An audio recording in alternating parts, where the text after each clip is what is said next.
Hey you guys, welcome back to the channel. My name is Steven, accompanied by Queen Taylor, and today we're going to be taking a look at Rhod Gilbert, Luggage on Michael McIntyre's Comedy Roadshow, you guys.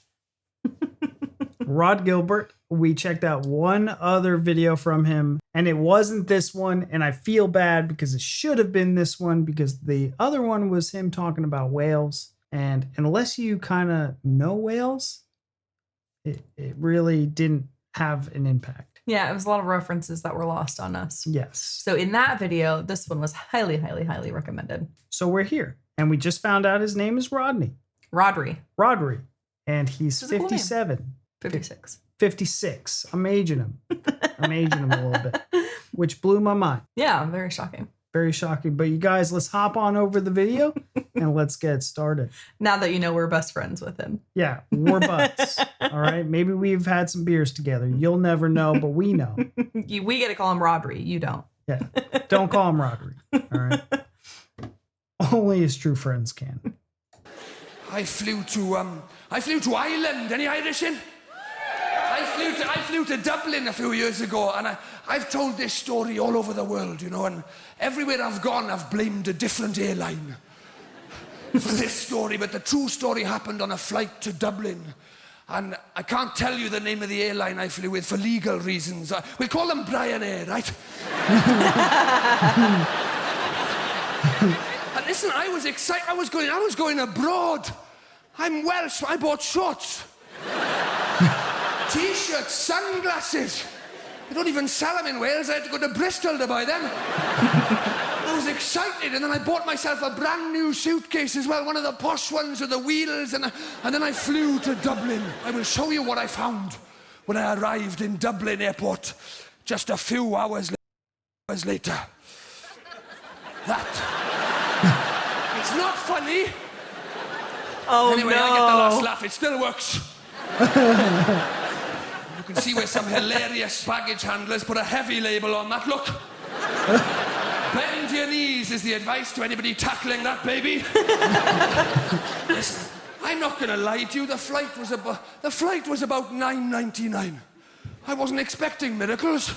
If I'm completely honest with you, the first 3 times this went round the baggage carousel, I laughed.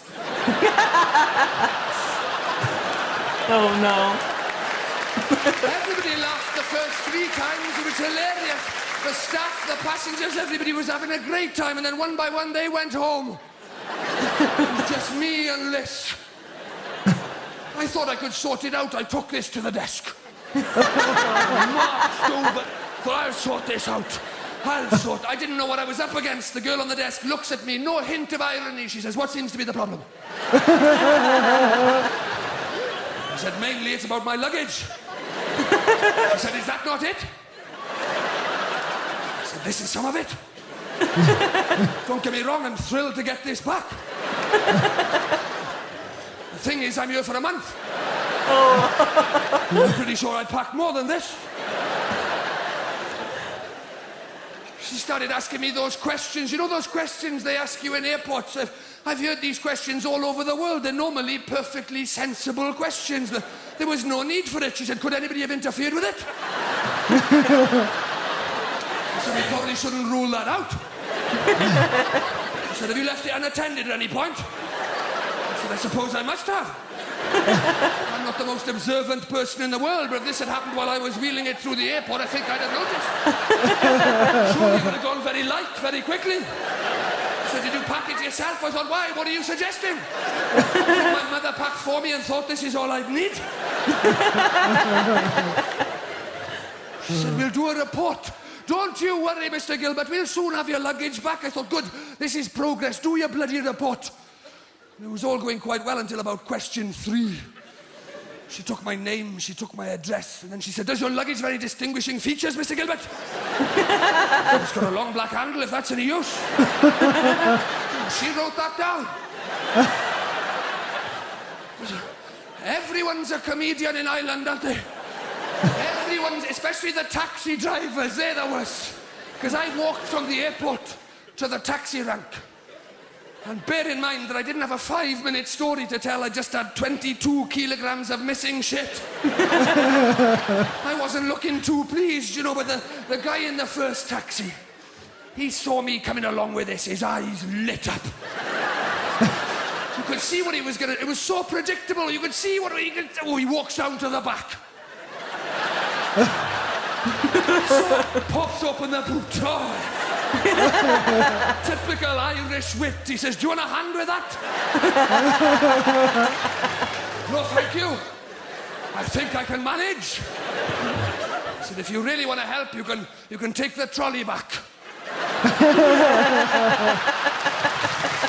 Oh no. All right, you guys. That was much funnier. Yeah. Rod in that sequence, much better. Nothing that we needed to know specifically about a certain country or the customs or the weather or anything like that. Yeah, that was funny. We went somewhere, and I always do carry on only when I travel. I did 5 weeks in Europe. I shoved it all into a backpack, carried that sucker with me on the plane everywhere. The only time I've checked a bag as an adult, we came back from Florida. I was pregnant, and the airline lost my bag when we got home. Yeah. And I was like 6 or 7 months pregnant. I was pretty far along. So it had, all my stretchy pants. The only pairs that I had all were in that bag. And like a couple other items that had some sentimental value, and they lost it. And it was very, very, very late at night. And we had still an hour and a half drive to get home. And I was not happy. About 20 minutes into this whole report thing, I just started crying.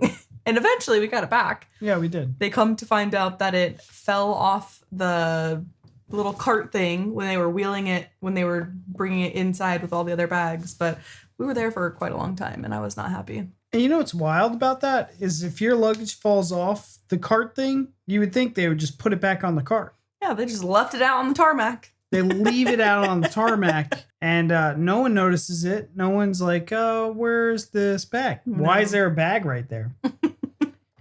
They bring it to Lost and Found. I have no idea. Yeah. You think they would put it on the carousel, but no. No. Can't imagine losing an entire bag like that. Which I don't know if it's worse to lose the whole thing or to get just the handle back. I'd be like, well, I mean. But I want to know what happened to the rest of it. Yeah. Like, where was the resolution in the story? Like, what happened? Did anything come from the report? Like, did he ever get his luggage back? Hey, we found a bag. It doesn't have the handle. It's a good chance it's yours. That's the good thing about it. Yeah. It's gonna probably find its way back to you if they find it because it doesn't have a handle. But did Rod ever get his back? Yeah. What happened? Maybe he put some kind of resolution on his X handle or something. Maybe someone knows something. But I'm curious. Yeah. I'm curious about it. We don't like cliffhangers here. I don't like cliffhangers, you guys. I need to know what happened. I'll be up all night.